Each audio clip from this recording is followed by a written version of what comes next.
Does everyone see that then? My cover slide? So the Illinois Bobcat Foundation, our address is in Lake Forest. We do have a website and we're on social media, although I'm probably more active with the account on Facebook than I am with Twitter. But we do have that information out there and available, and I tend to share a lot of information via Facebook.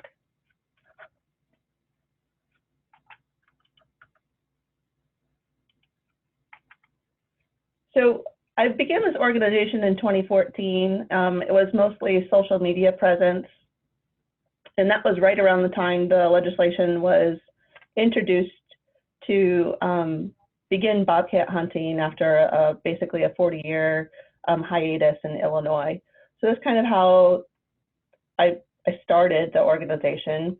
And through that, there was a lot of coverage once the season opened officially. Then there was a lot of news coverage right before that happened. And so I had a person reach out to me from the Lake Forest area, and that's why our account is there, and he is a CPA. So he reached out to me and said, hey, do you want to join forces? And I'm like, well, I don't know what you're talking about. I don't really know what that means, but sure, I'll talk with you about whatever you're interested in doing. He's like, well, first come meet this bobcat. So he is the caretaker of Boris the bobcat at Wildlife Discovery Center in Lake Forest, Illinois. And so that's how I met Steve Ballin and became acquainted with Boris. And I do go in there quite a bit and visit with Boris. So Steve helped co-found the organization basically because he helped me develop it as a 501c3.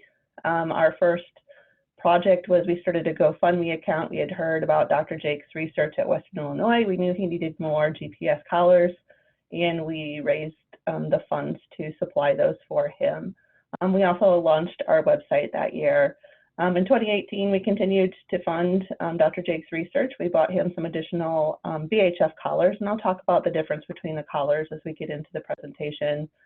We supported rehabilitation in Northern Illinois. We don't get to see bobcats that often, and Who Haven, which is a rehab facility here in Durand, Illinois, had their first bobcat ever in rehab, and we helped build them a facility so they could rehab that bobcat, and she was released early last spring.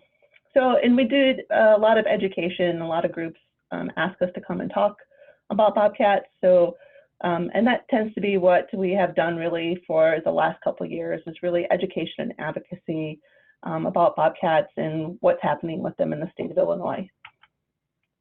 So what I'll talk about today is I'm going to give you a general overview about bobcats, habitat, their diet, things like that. I'll talk about the Illinois history and legislation. I'll share some information about Western's research, at least the part that I was able to participate in, and Dr. Jake's most recent published research paper, and then what's next for us. So the range for bobcats, there's actually 36 species of cats in the world. 6 of those live in North America. That includes the bobcat, the lynx, the cougar, the ocelot, the jaguar, and the jaguarundi. Bobcats are found from southern Canada down through the US into northern Mexico. They're actually the most successful wildcat species in North America, and they're more easily recognized than many of the other small wildcat species. They tend not to, sorry, I didn't mean to do that. They tend not to go too far north in the Canadian range just because of the amount of snow, and that's why you'll see more Canadian lynx up there, because their paws are much larger and are able to move across that snow a lot better than a bobcat can. I always enjoy giving presentations where there's kids in the audience, and this was never part of my presentation until I gave a presentation at the WIU Natural History Museum here about a year ago. And there was probably, maybe he was 8 years old, sitting in the front row, and he wanted to know how long bobcats had been around, and I actually didn't know, so I had to look it up. They've been around since the Urbanetonian stage, so about 1.8 million years. I also like to share 2 really interesting stories about bobcats. Well, this one's a Native American myth, so I know that we're kind of on restricted social interaction, but these are always good stories to share when you're at a gathering or at a party or something, and you need a story to tell, I love to have this in my back pocket. But this is a Shawnee story that explains how the bobcat received its spots. So the bobcat was chasing a rabbit and had almost caught him when the rabbit jumped into the hollow of a tree. And the rabbit called out, "I'll stay in here forever. You're never going to be able to eat me." And the bobcat responded, "You'll have to come out. You're going to get hungry." And rabbit knew bobcat was right, so he called out again and said, "Why don't you make a big fire so you can roast me as soon as I run out?" And the bobcat thought that was a good idea. So as soon as the fire was hot enough, the rabbit jumped out of the tree and right into the center of the fire and scattered those hot coals all over the bobcat's coat. And even though the bobcat jumped into the river that was nearby, it didn't catch on fire. His fur was singed dark brown in every place that a coal had landed. And so that's the Shawnee tale and how the bobcat got its spots. And this is a very interesting story, and it's pertinent because it's actually happened here in Illinois. This was discovered. And I often tell this story and say, hey, if you go down to the Illinois State Museum, you'll be able to see this on display. And last year I took a road trip with my 2 daughters and we went down there. And unfortunately, this collar is not on display, but they did let me go to the archives, which is a couple blocks away, to take a look at it. But basically they discovered in the dirt domes along the Illinois River where IDOT was going in to excavate to make a highway. And this skeleton was dug up and saved as and archived as a canine. So a grad student came in a few years ago and was researching canines as part of her research paper and came across this and she started looking at it. And she's like, hey, this isn't a canine, it's a cat. So they've discovered it was actually a bobcat kitten that was buried with a collar made of bone pendants and bear teeth and shell beads. The only wildcat decorated burial on record. So this is very significant historical information.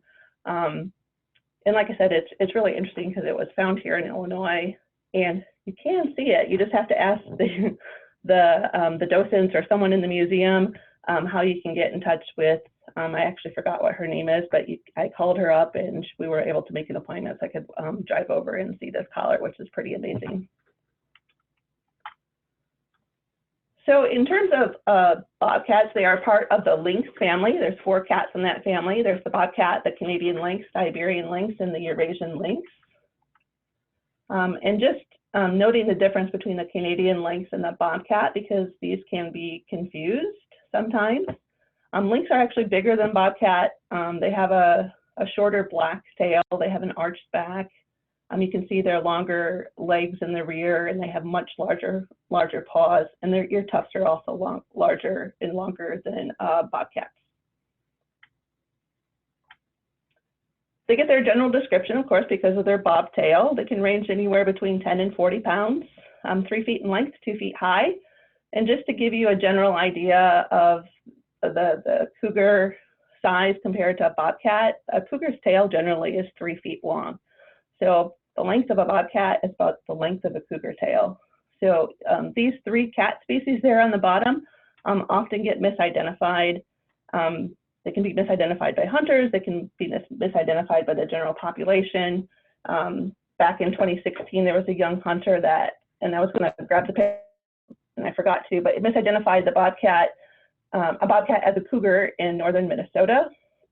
He was quite intimidated by it, and he thought it was staring right at him, and it seemed like 10 minutes, and he really wanted to shoot it. Well, the Minnesota Department of Natural Resources went out to investigate the site, and they actually took a cardboard cutout of a full-size cougar and put it in the tree that he saw this bobcat, and it was way bigger than what the cat was that he saw, and in fact, he did see a bobcat, not a cougar.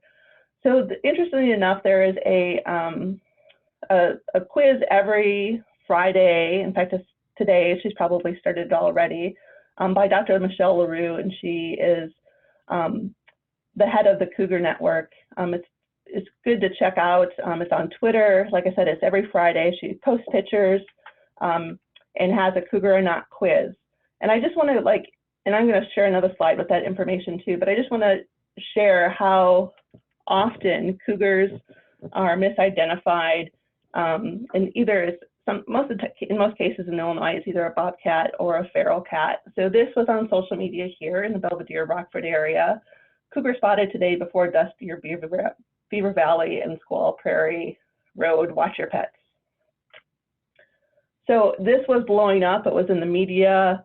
I actually sent a message to the DNR through their website and said, hey, you might want to check this out. I don't know if my comment spurred the investigation or if multiple people had called into the IDNR that day, but somebody went out and from the DNR with their local biologist from that region and took a photo of where that cat was. And you can see that it is a feral cat, not a cougar. People still did not believe this and thought the IDNR was not telling the truth and posted this photo, which makes me laugh because it makes the cougar look even bigger than what it should be. So it's funny how people kind of run with these stories and think they see things that aren't really there. But this is the type of quiz that Michelle will put out on Twitter every Friday. I like to watch it because I would say 89 to 90% of the time it turns out to be a bobcat, and you can see in these two photos that it is actually bobcats. But it's Dr. Michelle LaRue on Twitter, and she has the Cougar Network, and they're the organization in North America or the United States that actually monitors the cougars in our area. So bobcats are often called nocturnal, but they're actually crepuscular. They're active at twilight and often till midnight. And so at twilight, that can be morning, dusk, or evening. They are typically solitary animals, and the males and females only associate with each other during breeding season. And only resident cats with established territories actually raise litters or breed. While males may breed with several females, the females typically mate with only one male. Their home range in Illinois is an average of 8 square miles, although Dr. Jake's research in the West Central area, which is much more fragmented habitat than previous research from the Southern Illinois region, indicates it's about 115 square miles. So the males will have an established range, which kind of includes the smaller ranges of the females, and females are typically between 5 and 8 square miles. They will often overlap with several females and even males, but female territory, they will not share. So their territory does not overlap. They're very exclusive. And young males tend to disperse and travel long distances in search of an unoccupied territory to claim as their own. And females often settle near and close to the same ranges as their mothers do. I love this photo. This is actually taken in Louisiana. So this is, bobcats are opportunistic predators. They're a wait and ambush. And this is along an area that's where whooping cranes come in and migrate to annually. And that's a young whooping crane colt there in the background that's kind of stalking the bobcat, because the bobcat is out looking for its food. And that whooping crane is making sure that it is keeping an eye on that bobcat. And interestingly enough, one of the contributing factors of mortality rates of whooping cranes in Louisiana is bobcat.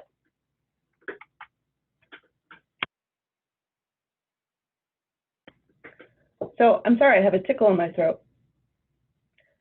So excuse me just for a second.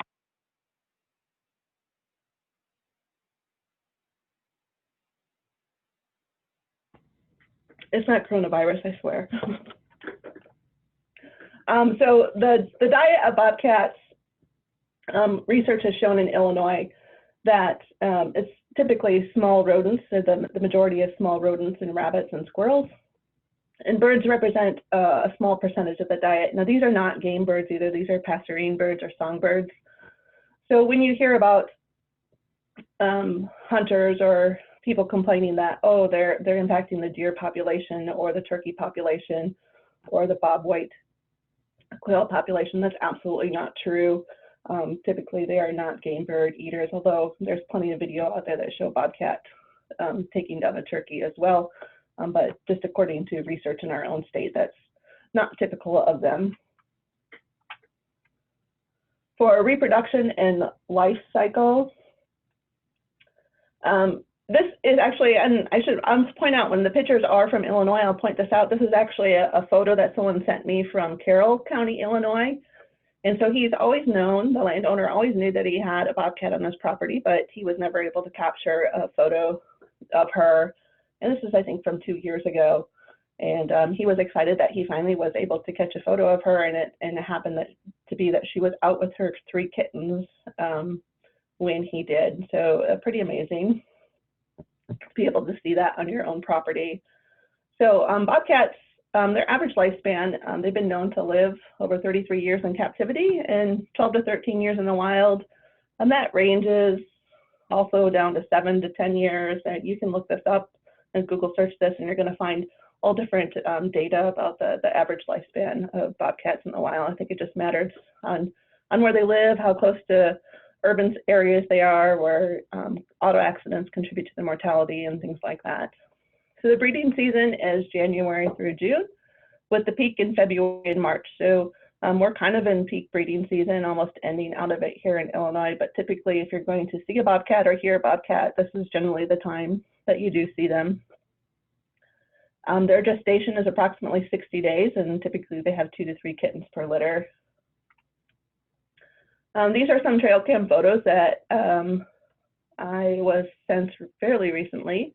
So this is in Morgan County, Illinois, which is, I believe, just west of the Springfield area. But this is a really amazing capture because it is a male and a female bobcat in peak breeding season. So often you don't get to see this on the trail cams, but this is pretty cool. So bobcats reach their sexual maturity. For females, it's at 1 year old, and for males, it's 2 years. There's an interesting study that was done from Wyoming data. The person's name is Douglas Crow, and he studied the placenta scars in bobcat carcasses. And according to those scars, he determined that they have an average of 2 to 3 kittens per litter. Generally, they're like, he claimed they are biologically incapable of having more than that. The time that I had mentioned this at a presentation I gave down at Starved Rock, though, after the presentation, someone came up and showed me their trail cam pictures, and he had 4 kittens on his camera. So certainly they can have more than 2 to 3 kittens, but that's not typical. Kitten survival rate is typically fairly low, and that is because unlike coyotes or wolves that have a family pack that raise the kittens, it's just the female bobcat that will raise the kittens on her own independently. So she has a lot lots of responsibilities, right? Because there's also predators that she has to worry about. Other bobcats are certainly predators to her kittens, coyotes, owls, and other large raptors, also predators to bobcat kittens as well. So if you want to know if you've got bobcats on your property and you're not seeing them, of course, trail cams are a really good way to capture those images. Or you can look for tracks and scats. Bobcat scat usually contains fur. The scat tends to be highly segmented. It's common for bobcats to cover their scat. They may also make scrapes near the dens or along the trails where the scat is left uncovered to help mark their territory. For bobcat tracks, you can see the difference between a feline and the canine is one of the most striking differences, right, is the nails or the claws. Cats keep their claws retracted, so you're never going to see those in a track on the ground. So whether you think you've seen a cougar or a wolf or a coyote or a bobcat, one of the first things you should look at, of course, is size, and if you can see those claw marks embedded in there. And you'll also see that bobcats have an M-shaped pad versus the upside down V shape, and this is typical of felines and canines. For habitat, the bobcat uses a variety of different habitats, but it's mostly associated with woodlands, more so than open areas. It inhabits mixed forests, upland and bottomland hardwood forests, coastal swamps, as you saw with the Louisiana picture, desert and scrubland. They prefer vegetative cover and water in regions away from roads. However, bobcats can also live in urban settings with thriving populations in several U.S. cities, and one of those is Tucson. And that center photo there is actually from one of my board members who has a home in Tucson, and she has a bobcat family that, a female that comes and has litters of kittens every year on her property. And I think it's also pretty interesting that bobcat do climb cactus, and you can Google search this, and it's amazing how many photos you can find of a bobcat and a cactus. And typically they have been run up there by a coyote, which in those areas tend to be predators of bobcats. And then for Illinois, obviously they prefer the woody edges of fields, and that photo on the right there is typically of what the habitat of the bobcat prefer in Illinois. And it's also important to know that, you know, bobcats, they do show a certain adaptability to urbanization similar to coyotes. However, in those urban landscapes, you're gonna see a lot more road accidents. You're gonna see a higher exposure to rodenticides and increased susceptibility to mange, which can result to higher mortality too. So I don't know, you know, what will happen in Illinois. You know, right now they're not really urbanized like the coyote have in the Chicago region. I don't know if they ever will be, if our population will be that robust to expand into those areas. This is a habitat suitability map that was produced by Southern Illinois University. So this is a little bit old because this is from the 90s. But you can see what the habitat is that the bobcats prefer in Illinois. And if you look at that map on the right, the red is the preferred habitat, which is down in the southern region, and then up along the Illinois River as it comes through the central region, and then the Galena area, which is the northwest corner of our state. So typically that's the range of bobcats, or where you're going to see the most in the state of Illinois. They have been cited in, I think, 99 of all of our counties, or perhaps we're even up to all of our counties having sightings now. I don't know for sure.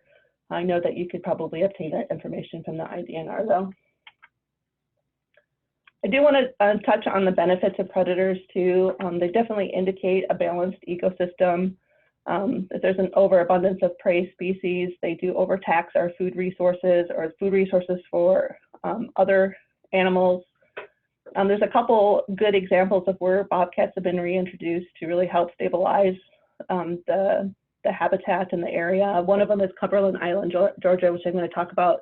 The Kiowa Island is also an interesting, they introduced bobcats, I think, for over 20 years. They have actually the longest running land study in the United States of bobcats. And they do not hunt their bobcats there. And similar to what Cumberland Island did, they introduced bobcats as part of a ecosystem restoration project. So in Cumberland, it happened in 1989. They had overgrazing was causing damages to their native oak by white-tailed deer. And what they found as bobcats came in and kind of helped control that population, and typically they prey on fawns, right, because they're an opportunistic predator. They will take down a full-size deer if they have to, but they don't really want to expend the energy to do that. They're a cat, so typically they prey on the fawns, which are often left alone while the mothers go out. So it is an easy prey for them. But what they found over time is that there was less deer in the bobcat diet because things started to become into balance. They also noticed the deer were healthier because of that. The weights of the deer actually increased. So another benefit of having predators is the prevention of rodent and rodent-borne diseases. They're great rodent control, a great natural rodent control. And people should know too that bobcats are not a threat to humans. I would not be afraid to encounter a bobcat ever. I cannot say the same thing about a cougar. I don't think I'd ever want to run into a cougar in the wild. This is from an older book. There's a couple of good books out there on bobcat research and bobcat information. The title of this one is slipping my mind right now, but this is a great survival chart. So you can see what the human-related causes are and what the natural causes are. So accidents happen with bobcats and can certainly cause their mortality, fighting with other bobcats, predation with other animals, cannibalism, parasites, old age, disease, and starvation. And then you can see what the human-related causes are. Car collisions, loss of habitat is huge, snares, poison, trapping, and hunting. And lastly, before I get into the legislation information, I'd like to share this slide too, because there was a recent, I believe this happened last year, FedEx driver picked up what he thought was a kitten alongside the road. It turned out it was a bobcat. I believe it's in a wildlife rehabilitation center down in the central area of Illinois, but there is a way to distinguish a bobcat kitten versus a domestic kitten. And obviously the first thing you can think about is those black ear tips that bobcats are known for. And then if you look at the back of their ears, there's that little white patch. And of course, their bobtail, and they have a much rounder head and rounder eyes. So yeah, there's a lot of stories that come up in the news. That's the only one I know of in Illinois where somebody mistakenly grabbed a bobcat kitten and thought it was a domestic cat. But occasionally you'll hear of stories in the news where people have rescued kittens and they turn out to be bobcat kittens. And these animals imprint really quickly on humans, so it's important that there's minimal contact at that age if you are going to rehab them and release them. And I do believe the kitten that was picked up by the FedEx driver is now non-releasable. So Illinois history and legislation. So they were nearly eradicated. Bobcats were nearly eradicated from Illinois by the mid-1900s. They were protected as a threatened species from 1977 to 1999. The current estimated population of bobcats in Illinois is between 3,000 and 5,000, although I think that number changes depending on who you ask. I think it's a difficult species to study, and population estimates are difficult to determine. So a bill that allowed bobcat hunting was first introduced in 2014. Governor Quinn vetoed that bill on January 11th of 2015, stating, "Bobcats are a valuable part of Illinois' ecosystem that should be protected. We all have a responsibility to protect and maintain Illinois' wildlife. Allowing people to hunt bobcats in Illinois violates that responsibility." Unfortunately, shortly after Governor Rauner was in office, I believe it was probably less than 2 weeks, that bill was back on the floor, and it was signed, and the new bill went into law that allowed hunting and trapping, and that became effective on January 1st of 2016. So the first season in over 40 years opened in the fall of 2016. There were over 6,400 applicants for 500 permits, which to me is absolutely incredible that there was such an interest to hunt this species. The permit cost was $5. You can see that first season had a no bobcat hunting zone, and then the rest of the area of Illinois was left open to hunting. The second season, for the fall of 2017, through the work of the Illinois Environmental Council and the Humane Society and some other people that were involved in the process of trying to change this legislation, certain counties were prohibited, and those are listed there on the bottom. That legislation sunset on June 30th, and no changes were made. So what happened was when that legislation sunset, it goes back to this original hunting zones that you see here on the map. So this fourth season was the fall of 2019. So this one just wrapped up about a month ago. There was 5,800 applicants, so there's still a high interest in hunting bobcats in Illinois. There's now 1,000 permits available, or 1,000 tags available, if you will, to hunt and kill bobcats. And that also includes salvaging a roadkill if you find one. It also, like I said, expanded those geographical regions. So this is what the results look like for 2016, 2017, and 2018. And you can see the totals there on the bottom. I do like to put this in a graph because I think visually it's easier to look at. So if you took out 2016, it does look like the data is beginning to trend downward in terms of the totals captured. I think, getting some more data points in a couple more years, although I'd rather not see that happen, I think we might see a trend here that it's going downward. And why is that, I think, is the question that we're seeing that. I think it's also interesting to know when you think in terms of hunting, a lot of people don't know, where are people getting these bobcats from? So Pike County is often one of the top counties every year. And you can see that's right along the Mississippi River. Jackson County down there by Shawnee National Forest, Randolph as well, and Fayette, which is there. So those are the totals, but they kind of mirror what the overall totals look like. So even in the counties that have the highest numbers taken, you can see that first year was the low, and then it spiked up in the second year, and then it's starting to trend downward again. So the Western Illinois research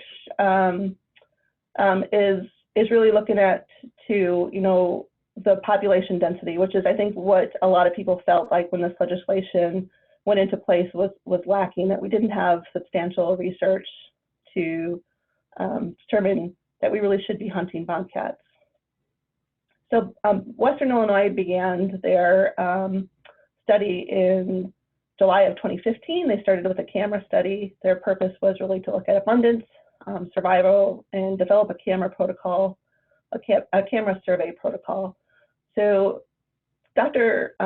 Chris Jakes is the one who is in charge of this research. And if you ever have an interest in learning more about it, he's very transparent and open to discussing his information. And I would encourage you, if you have questions, anything that I have here, feel free to reach out with him. At the time, he had 2 graduate students. Tim had just exited. So when I became involved and we donated the collars to them, it was Ed Davis, who's pictured there on the left. And I believe Ed has already completed his 2 years. I don't know what he went on to do, but I know that Dr. Jakes has a new graduate student or 2 in place. Their study objectives included estimated density of bobcats and population throughout the West Central Illinois, which we didn't have data on previously, compare capture, recapture rates for different spatial arrays or grids of camera traps. So the study he's using is different than the camera trap study that had been previously used in the southern region. Estimate bobcat home range size and relationships with detection by camera traps. And like I said, no studies on bobcat densities using the spatial capture, recapture models that he was using is documented in Midwestern landscapes in the literature. So the methods that he uses live trapping. So he uses cage traps, soft foothold traps, and he works a lot with landowners and trappers to obtain the bobcats that they're collaring and collecting the data on. And it is through that cooperation that they're able to do this, because it's just the 2 of them. So they don't have time to set out their own traps and go and monitor the traps for the bobcats to collar them. So they do bait traps with carcasses and visual and olfactory attractants. So the research areas actually expanded. The first few years, they were looking at Fulton, Hancock, McDonald, and Schuyler counties. And recently they've added Bureau, Marshall, Peoria, Putnam, Tazewell, and Woodford to their range. At the time that I worked with them, they had 220 cameras out in place. Those cameras were capturing information 24 hours a day, 7 days a week, over 60-day intervals to capture and recapture bobcats. They do set those cameras about 14 inches off the ground, and they do that. I went out in I believe it was the month of February to do this, excuse me, with them. And the reason they set them out during this time of the year is because if they set them out in the spring, the vegetation and stuff kind of grows up over in front of the camera, and they can't see the bobcat anymore. Their view gets obstructed. They also use, excuse me, so a camera trap that they set up has actually 2 cameras. I'm going to show you a picture of that in a minute. But in order to attract the bobcat into that camera trap station, they say this is not biasing the data, but they do hang one of those little CDs that you see that say WIU Bobcat, and they'll hang that in between the 2 cameras, because a bobcat is curious, like a cat, right? Because they are cats. And when they see that, they'll come through that area to see what that reflection is, what's spinning there in the center. And that top arrow is where the CD is hanging. And then you can see where the 2 cameras are facing. And they both face inward, and the reason they do that is so they can capture the bobcat walking through, and they like to grab those leg bars. So leg bars on a bobcat are like fingerprints to us. They are very individual. It's an individual way, or an individual marking. It's a way for them to identify if it's the same bobcat or a different bobcat. So this is what one would look like passing through that area. So, from 2015 to 2018, they collected over 1 million photos from their camera traps. of those photos, 1,874 were actually bobcat images. So there's a lot of other animals they get on those cameras as well. And they also don't get the image they always want. So sometimes they might get a bobcat looking straight into the camera versus walking in between the two cameras. Or deer, or a lot of cows, which is West Central Illinois, right? So I helped go through some of these photos at one time. And this was, so like a camera trap station, so those two cameras can have up to 1,400 images on them for one duration. And of 1,400 images that I looked at for them, there was only one bobcat image, and this was the bobcat that I had seen on my particular trail cam station. So they also use two different types of collars. They use GPS collars, which are the easiest for researchers to use because you put the collar on the cat and you can monitor them remotely from the convenience of the biology department. So those GPS collars collect 2 points per day every 13 hours, and they can just log in and see a map of those, and they can see where their bobcats have moved. With the VHF collars, you have to go out and monitor them weekly, and it is like this. That's actually my cousin in the photo. He went out with me when we went out with the researchers, and you use this little detection, and then you use triangulation to capture them. And it really is, we sat in a truck for 8 hours, driving around listening to static until we heard the blip where we could find a bobcat. We found one male when we were out there. So typically the GPS collars, because they're a little bit more bulkier, are used on the heavier cats or cats over 15 pounds. So if the cat is underweight, they will use the VHF collar. They also had an interesting, I don't know that you can show any significance or research that would support this, but they found that their males would, if they were wearing a VHF collar, would chew the antenna off of it. So they tend to put the GPS collars on the males and the VHF collars on the females because the females won't chew off the antenna like the males. And they do have recapture, surprisingly. I figured once a bobcat had been caught and collared, they would be more leery of going near a trap again, but they're not. They have had recaptures, just like I spent a lot of time banding birds at a facility up here, and of course you recapture birds all the time, but I just didn't think a cat would be recaptured for some reason. Their mortalities include roadkills, which is typical. You saw how many salvage permits are used annually to collect roadkill. So roadkill is a real issue for bobcats of mortality in the state of Illinois. They did have one issue, even though they used soft foothold traps to trap. That foothold trap did cause an injury to a bobcat that they had released on its paw, and because it had died within 2 weeks of releasing it after that collaring, they had to attribute it to the research. There was an indiscriminate trap, and I have this photo here. Indiscriminate trapping, I'm not a fan of trapping at all. I feel like, indiscriminate trapping is a real issue. You set a trap out maybe for, in this case, it was a trap had been set out for a raccoon. It was a conibear trap, and a curious bobcat went in and stuck its head right in that conibear trap. So the trap wasn't intended for the bobcat, but it killed the bobcat, and just like a lot of raptors, and you can see this picture of this eagle, you also get caught in indiscriminate traps. And I think that it's just a method that is not very humane, and would love to see it ended in the state of Illinois. M13, so Dr. Jakes is either, he doesn't name his bobcats, but he'll use an M for males, an F for females, and then put a number after them, depending on when they were collared. So M13 was shot, and I do have the story of that bobcat because I think it's interesting. He had one hit by a train, and he also had one that was poached. M13 was shot in Macoupin County. He was actually missing for 250 days. They couldn't detect him on any kind of tracking method, so they weren't sure what actually happened to this bobcat.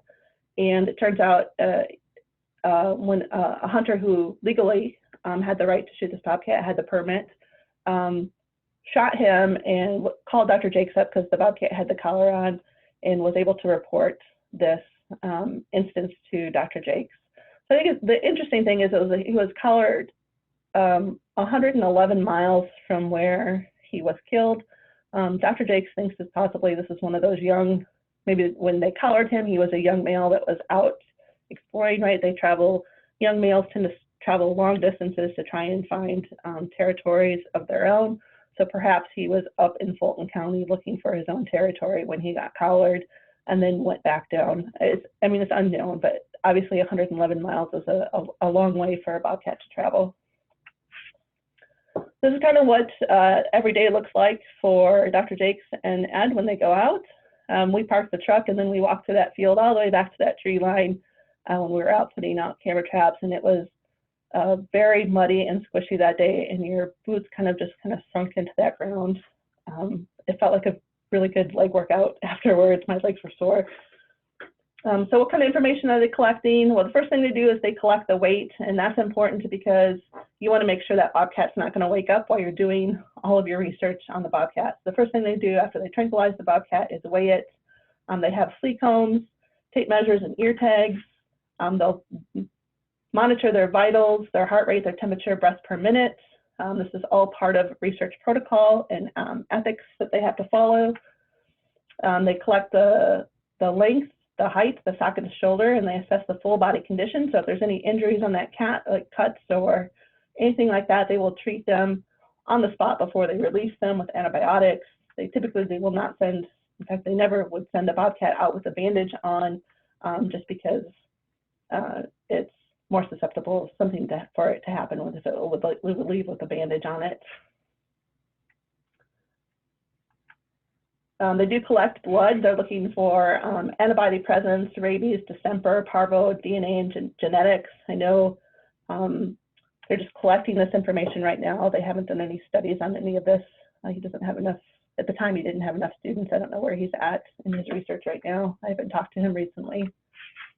But like I said, they will treat. So the day I went out, the female was in a cage trap, and I drove down there, and she was pacing in that cage. And every time she'd pace, she'd rub her head on the cage, which caused her to rub the skin raw right underneath her eyes. So she was treated with antibiotics before she was released. They will treat with iodine, saline, alcohol, and they'll do wound compressions as well. This is what the collar looks like. That's actually a GPS collar by the size of it. And they're so big because they have to post the battery, which has to last a certain amount of time, right, for them to collect information. So that's why the collars look so big like they do. And then there's, of course, why everybody loves bobcats, those beautiful spotted coats that they get. And they do make sure that collars are not too tight, and if it's a young bobcat cat, that they will have room to grow into them.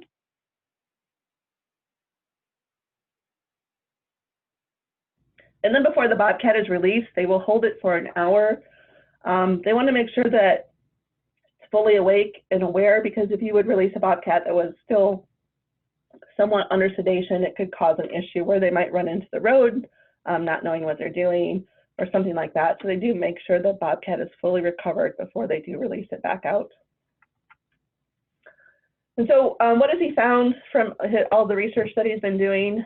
He did have an article that was published last summer, I think, end of July maybe. So I guess it was the summer, but this is it, the estimating density and detection of bobcats in fragmented Midwestern landscapes using facial capture, recapture data from camera traps.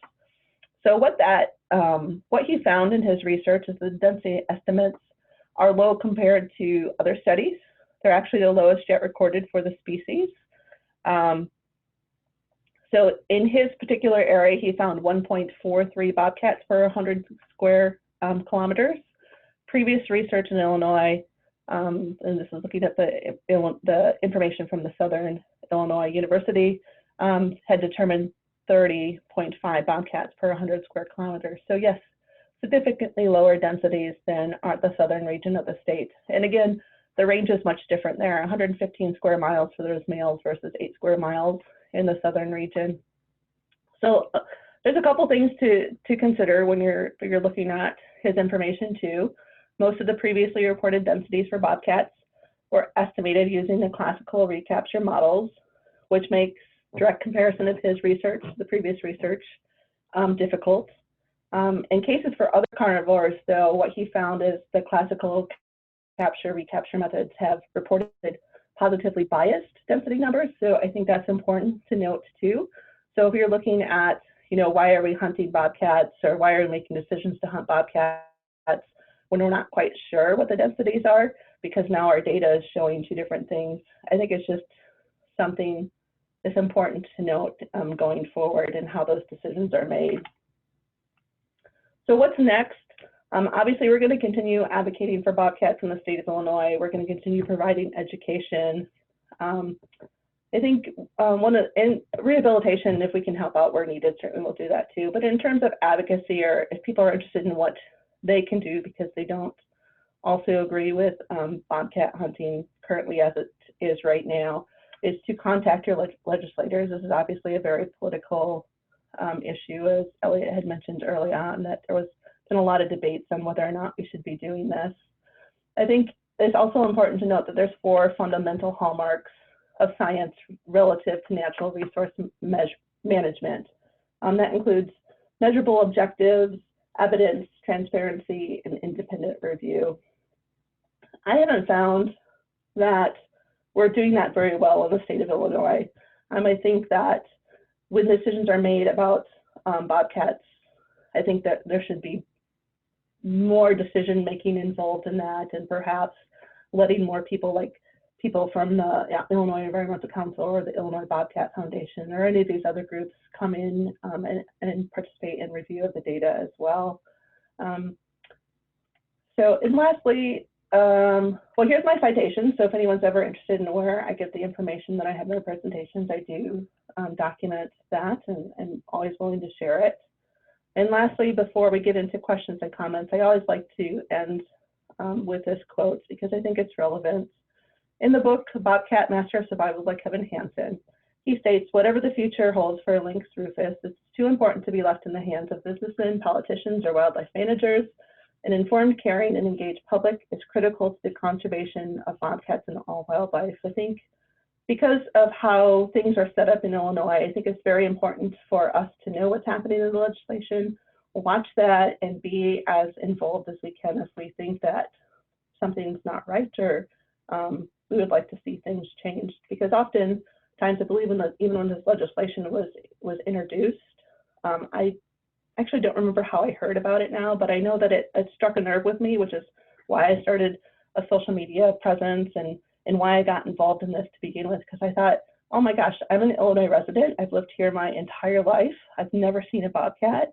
Why are we hunting them? I think there's, at the time, probably more coyotes in the Cook County region than there were bobcats in the state of Illinois. And then if you look at the fact that over 6,400 people applied for 500 bobcats, even the 6,400 number quite potentially was higher than the number of bobcats that we have in our state. So I think it's important to maintain conservation and keep an eye on what's going on with this particular species in our state.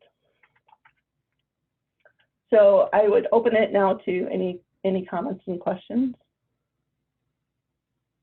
Cool. Yeah, Jen, thank you so much. That was very, very interesting. I do remember kind of anecdotally, I worked in the state Senate for a few years before joining IEC. And I remember in the Ag and Conservation Committee that year, the first year I started, this was the big bill that came through that generated probably more coverage and questions than any other thing I saw that year. And it's obviously something that is pretty prevalent in people's minds, especially in the conservation community. And definitely appreciate you being here to talk us through some of this stuff. One of the questions we had in the chat was, where do female bobcats den typically? Sure. So bobcats don't build their own den. They will make use of trees, rocks.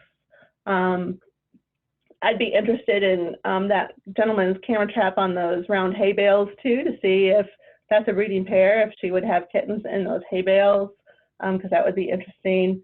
But yeah, they tend to find places. Some people have had them in their barns or their sheds or underneath their porches and decks. So certainly they're similar, very similar to domestic cats in how they seek out where they're going to have their kittens. But it is not something where like a coyote digs its own den. A bobcat will make use of one that's already made for it, whether it's natural in the habitat or they take over an old coyote den that's been abandoned. Gotcha. So they're opportunistic in terms of where they're going to wind up settling at. That's funny because that doesn't sound too different from my cat. She likes to find little right? little nooks and crannies in our house to, you know, just sleep at and stuff and hang out. It's pretty funny. She always surprises me where I find her at. Next question was, how and who determines the number of permits annually and on what basis? That is determined by the IDNR, and they use U.S. Fish and Wildlife standards to make those determinations. You know, it's all based on data, and I work with data daily. So, you know, you can scrub data and make data the way you want it to look. If you want it to look better than what it is. I'm not a fan of that all the time. And, but yeah, they're the ones that are making the decisions, which is why when we talk about transparency or having an outside review, it's important to, I don't know if I want to use the word watchdog, but that's probably what we're doing, right? We're watchdogging what the IDNR is doing and how they're making these decisions. And if we think there's an issue, then I think that's when we say, hey, wait a second, why did we open all those counties again? Like I live in Winnebago County. I know there's been sightings of bobcats here. I wouldn't say that we have an abundance of bobcats, but yeah, I don't think we need to be hunting bobcats in Winnebago County. No, that's very interesting. So yeah, one thing I wanted to bring up too, as I said, when I was working in the Senate and stuff, this was a really big deal, right, when I had started. And one of the things that kept coming up during committee testimony on this was there were some people that were trying to reference bobcats as like a nuisance animal, that they were affecting like livestock and that kind of stuff. Is there any real basis in thinking that, or is that kind of a silly argument? It is kind of a silly argument, and I did submit a FOIA request this year to find out how many nuisance permits have been issued. And in 2018, there was just 3. So when you think about that in terms of statistical relevance, 3 bobcats out of, what are we saying, are 3,000 or 5,000 in the state of Illinois. That's very minimal issues. People are having an issue with a bobcat on their property, whether it's, you know, like they're opportunistic. So if you have free range chickens or anything like that, they can become problematic for people that have that type of livestock. They're not going to take down calves or anything like that. And I don't even think that we have any record of that happening in the state of Illinois. But certainly if there is a nuisance issue with a bobcat, it can be handled through a separate permit. Okay, gotcha. One other question just popped up. It says quality habitat was indicated high in Vermilion County, where our commenter works at on the map. Is there any talk or indication of expanding hunting in Vermilion County? And I guess I'll extrapolate on that. And Jen, I know you and I have been in talks with DNR about this, about kind of where we're at on maybe expanding the hunting zone for bobcats and where, or what you're hearing at this point. Right, so I'm not looking at the maps. I'm not sure where Vermilion County is. Do you know where it is, Elliot? Oh, maybe maybe. Let me just go back. Yeah, do you want to go back in the slides? Maybe we can point it out. Wabash River corridor along Indiana border. Oh, okay. Yeah. So, yep. So, repeat part of the question again. It just because that area is closed. Yeah, that area is closed to hunting right now. Yeah, that area is closed right now. I know you and I have talked with DNR about what their future plans are for like the zones. Have you heard anything more about if they're planning on expanding hunting areas or anything like that we can inform our folks on? I have not, but one of the other, I don't know if I still have it open on my desktop, but you can see if there's been any Bobcats even obtained in Vermilion County, because they do track where all the Bobcats are taken from. And yeah, I just can't see it on my desktop right now because I'm sharing my screen with you. But there is a spreadsheet that indicates every county where a Bobcat was taken. I don't recall that one has been taken there. I can double check, and whoever the commenter is, if you have their information, we can send it to them. But that information is available also through an FOIA request, where you can get all the information by county. So it's certainly not been one that's been in the high range like Pike or Jackson or any of those other ones, so it doesn't ring a bell to me. Yeah. But yeah, definitely. And I will note too that the DNR has done a fairly good job of keeping that updated on their website, which is, the DNR website is notorious for being very out of date, but it seems like they've been doing a fairly good job with the Bobcat stuff, which I think we appreciate. I know somebody in the chat, Renee, just wanted to say that they have to leave, but they want to say thank you for the interesting presentation.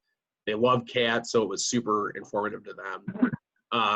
Yeah, obviously it's pretty cool to be able to talk about this. Bobcats are definitely on people's minds in Illinois and everything. Before we close out, Jen, is there anything else you want to talk about? Resources people should reach out to if they want to get involved with research, or just, keeping up to date with what's going on? Yeah, I mean, absolutely. If you're interested in research, I know Dr. Jakes was looking for new students this last year, so certainly reach out to him. I would love to help him implement his camera trap survey protocol in other areas. Camera trap studies are so interesting, and even if you're not doing the study, just obtaining those photos, people love. I mean, maybe it's just me, but I love to see those camera trap photos. So certainly share those with us, because we'll share them on Facebook, and I love to see them.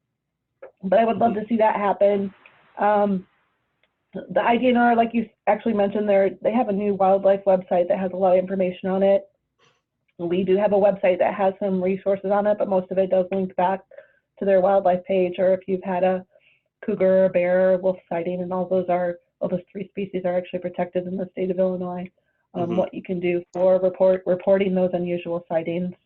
But yeah, if you're interested in, legislative changing, certainly reach out to us.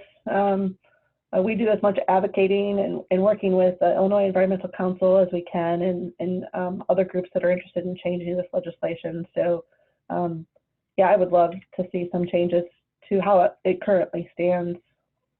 Yeah. And do you have a website folks can reach out to if they want to check out more? It's IllinoisBobcat.org. If I don't know, there is a way that you can contact us through it. I don't know that it's working, and I've talked to their webmaster a couple times. So if you have any other questions and you use Facebook, you can send it through Messenger, or my email is jen_Kuroda@yahoo.com, and you can certainly email me there. I'd be happy to answer any additional questions or help you connect with who your legislator is if you want to talk with them. Cool. And certainly Illinois Environmental Council can do that too. Yep. Yeah, absolutely. Yeah. If anybody's got any follow-up questions, we'll let you know. But this has been recorded and everything, and we're going to save this chat and share with everybody. So if anybody has any follow-up questions, we'll definitely get it out to you and everything in the follow-up. But it looks like it is 1:01 right now, so I think we're good to wrap up. Jen, thank you so much for joining us. It's really cool to be able to talk through all of this, and certainly people in the chat are it seems like have been very, very interested in this. So we really appreciate you being with us. Thank you. Thank you for having me. Yeah, absolutely. And just a reminder to everybody, we're going to be doing these series every day, Monday through Friday at noon. So if you want to hear more interesting stuff, please be sure to visit our website. We have our full schedule on there for featured chats. So thank you all again, and we'll see you all next week. Have a good, safe weekend. Stay in, cover your coughs, all that kind of fun stuff. We'll talk to you soon.